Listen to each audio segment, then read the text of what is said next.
중국의 호텔에서 자는데 갑자기 누가 와서 또 차냅니다. 처음 보는 중국인들이 몰려들어서 길을 막고 있습니다. 비슷한 옷을 입은 중국 여자들이 몰려들고 있습니다. 연말 혹은 신년이 되면 해외여행을 떠나시는 분들이 많습니다. 그리고 저는 그분들이 여행지를 고를 때 참고가 되고자 이번 영상을 만들었습니다. 중국은 땅이 굉장히 넓습니다. 한반도만 해도 서울이 눈이 펑펑 올 때 부산은 눈 구경하기도 힘들 정도인데 한반도보다 땅이 몇 배는 더 큰 중국은 당연하게도 날씨에 따른 차이가 큽니다. 그리고 그 차이를 이용해 겨울만 되면 엄청난 관광객을 받는 곳이 바로 중국의 북부 관광지입니다. 올해 새해 단 사흘 동안 이 지역이 벌어들인 관광 수익이 대략 60억 위안으로 하나 1조 1천억 원에 달합니다.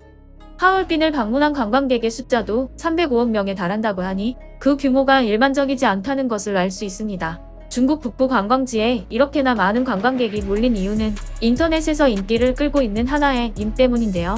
아마도 한국인들도 인터넷에서 이 영상들을 봤을 겁니다. 해당 영상은 남방 작은 감자로 불리며 중국은 물론 해외 네티즌들 사이에서도 인기를 끌고 있습니다.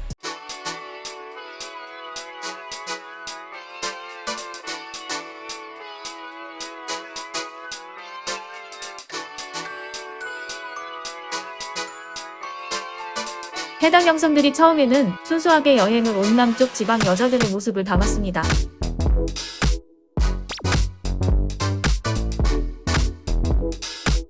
그러나 이후 해당 지역에서 적극 홍보용으로 이용했고 이후에는 중국 당국에서 해외 관광객을 유치하는 목적으로 사용하였습니다.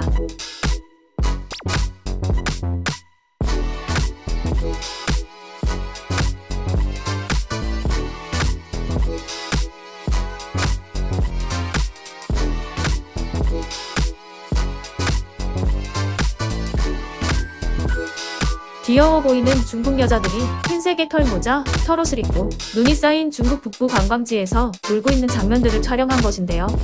앞서 말한 것처럼 중국은 땅이 넓어서 눈 구경을 쉽게 못하는 지역도 있습니다. 그리고 그 지역은 대부분 남쪽입니다. 남쪽에 거주하고 있는 여자들이 겨울 여행을 북부로 떠나는데 해당 지역의 기온이 춥다 보니 이렇게 털옷을 두르고 있는 것입니다. 이 모습이 흑사 감자와 같이 귀엽다는 의미에서 남방 작은 감자로 부르는 것입니다. 또한 해당 지역인들이 이러한 여자들을 보면 차를 태워서 데려다 주는데 이것을 두고 감자를 캔다라고 말하기도 합니다. 아마 이 영상을 보신 분들 중에서도 귀엽다고 생각하신 분들이 있을 수도 있습니다. 문제는 중국 당국이 이러한 점을 내세워서 해당 지역으로의 관광객을 모집하는데 사용하고 있다는 것입니다. 이곳에 가면 영상에 나오는 것처럼 귀여운 중국 여자들이 많을 것이다 라고 생각한 중국인은 물론 해외 관광객까지 몰리면서 1조 1천억이라는 엄청난 수입을 거둔 것이죠. 그렇다면 이게 사실일까요? 귀여움에 눈이 팔려서 이곳을 방문한 사람들이 겪게 될 현실을 보여드리겠습니다. 지금 이 여성들은 중국 북부 관광지를 방문해 중국식 탕수육인 꿔바로우를 주문했는데 그 가격이 상식적이지 않습니다. 锅包肉来喽！我那锅包肉多少钱？68。68。盘儿大概多大呢？手机这么大，盘儿这么大，一块儿，嘴里2块。 중국의 실질 임금을 따져봤을 때 탕수육 한 접시에 12,000원이라는 건 터무니없는 가격이라고 생각합니다.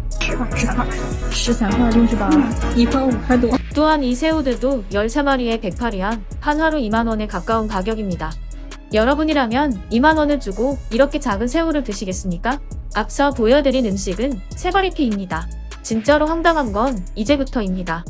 중국의 한 인플루언서는 친구들과 함께 여행사 패키지를 통해 중국 북부 관광지를 방문했는데 관광지에 도착한 당일부터 황당한 일을 겪었습니다. 제가 이전 중국 여행 영상에서 말한 것처럼 예약된 숙소가 없고 1인당 298위안, 한화 야구만 5,000원을 더 내라는 통보를 들은 것입니다. 하지만 그가 겪은 일은 이것뿐만이 아니었습니다.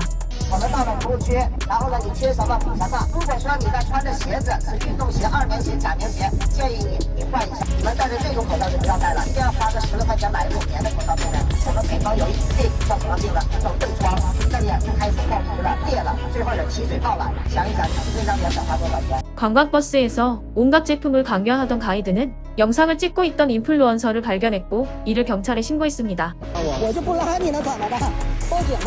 이 와중에 인플루언서도 북부 출신인 걸 안 가이드는 황당한 말까지 합니다. 你，你是东北人呐？我东北的，东北哪儿的？你管我哪儿的？你这为啥呀？东北人的形象就让你这么败坏的。 문제는 해당 경찰이 인플루언서의 신원을 확인한 후에 저녁에 갑작스레 숙소로 찾아오더니 쫓아낸 것입니다. 쫓아내는 이유는 지역의 이미지를 실추시킨다는 이유에서였습니다. 这天气我俩差点露宿街头，旅游团不让我们住了。前0.34，旅行社和旅店特别团结，不是说要干嘛，直接拿黄卡把我们房门划开了。赶穿衣服，赶穿衣服。 做的合理不合理？对啊，你是个哪个人方面？ 같은 중국인임에도 이러한 일을 겪었는데 타국의 사람이라면 어떤 일을 겪게 될까요? 사실 중국에서 시행되고 있는 반간첩법으로 인해 국내 여행사들도 예의주시하고 있습니다. 중국 공안 당국의 단순한 의심만으로도 의심되는 사람의 문서, 데이터, 자료, 휴대물품 등을 열람하거나 압수할 수 있고 신체도 검사할 수 있습니다. 또한 조사를 위해 8시간에서 최대 24시간까지 가둘 수 있고 이 법을 위반한 외국인은 추방 및 10년 이내 중국 입국이 금지됩니다. 더군다나 말도 통하지 않는 경우라면 그 공포감은 상상할 수 없습니다. 그렇다면 같은 중국인들까지도 당하는 관광지의 모습에 정작 중국인들은 어떤 생각을 가지고 있을까요? 결국 모두가 고품질의 저렴한 여행지를 찾고 있습니다. 하얼빈은 문화, 인프라 특성을 갖추고 있으며 소비가 합리적입니다.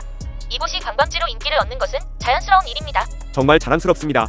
드디어 우리가 하얼빈에 갈 차례입니다. 어떤 분께서 인생에 한 번쯤은 한국에 가보라고 권유하신 걸 봤는데 그 이유가 겨우 설탕 쿠키를 먹기 위해서라고 합니다. 맙소사, 너무 황당합니다. 예전에 중국 동북지방은 물가가 싸고 아침 시장에서는 뭐든지 다 구할 수 있다는 짧은 영상이 있어서 인기를 끌었던 것 같은데 나중에는 얼음 축제가 인기를 끌었습니다. 중국이라면 어디든 가겠지만 한국에 여행 가지 않은 이유는 가장 유명한 음식이 겨우 김치이기 때문이다. 김치 먹으러 비행기 타고 멀리까지 가고 싶지 않았다. 맛있는 고기를 먹으려면 엄청나게 비쌌다. 중국의 다른 관광지와 마찬가지로 하얼빈 사람들도 관광객을 진심으로 대하고 관광객을 최우선으로 생각하며 높은 가성비를 자랑합니다. 뼈속에 새겨져 있는 열정과 이러한 인본주의적 배려는 제가 자랑스러워할 수 있는 것입니다. 이것이 바로 중국 동북부의 모습입니다. 한국에 왜 가나요? 김치는 중국에서 수입한 것입니다. 피클을 먹고 싶으면 아래층 아침 노점에 가서 튀긴 반죽을 사서 공짜로 먹을 수 있습니다. 한국에서 군만두는 먹을 수 없습니다. 한국에서는 진짜 군부대찌개를 먹을 수도 없다. 저는 안후이성에 살고 있지만 하얼빈과 동북 지역이 점점 더 좋아지기를 진심으로 바랍니다. 또한 서쪽의 동포들도 더욱 발전하기를 바랍니다. 관광과 문화진흥에 함께 관심을 기울이고 공동 번영의 현대화로 가는 길에는 누구도 소외되어서는 안 됩니다. 더 황당한 건 앞서 말한 관광지에서 가까운 마을은 관광지로 이동하는 차량에 대해 통행세를 받고 있습니다. 민간 고속도로의 개념이 아니라 정말로 마을 사람들이 개별적으로 통행세를 받는 것입니다. 微信都没钱的吗？ 10块钱，5块钱可以。谢谢还有呢？ 다른 차에도 통행비를 걷고 있습니다. 그런데 100m 정도 갔더니 또 다른 사람이 통행비를 걷습니다. 我刚才给了的，刚才给了的，那就不可能每个几米就来一个，每个几米就我们怎么受得了嘛？你就给他讲，我们刚才给了的。 이 남자는 4분 동안 3번이나 통행비를 내야 했습니다. 저는 불행 중 다행으로 아직 중국 여행을 갈 일이 없었습니다. 이런 소식을 전해 들을 때마다 무서운 것이 사실이기 때문입니다. 이 영상을 보신 분들 중에 중국 여행을 가서 겪은 일화를 댓글에 공유해 주실 분들이 계실까요? 여행은 즐겁고 추억으로 남기 위해서 가는 곳이기 때문에 목적지의 선정이 중요합니다. 오늘 영상도 마음에 드셨다면 주변에 공유해 주시고 좋아요와 구독 부탁합니다.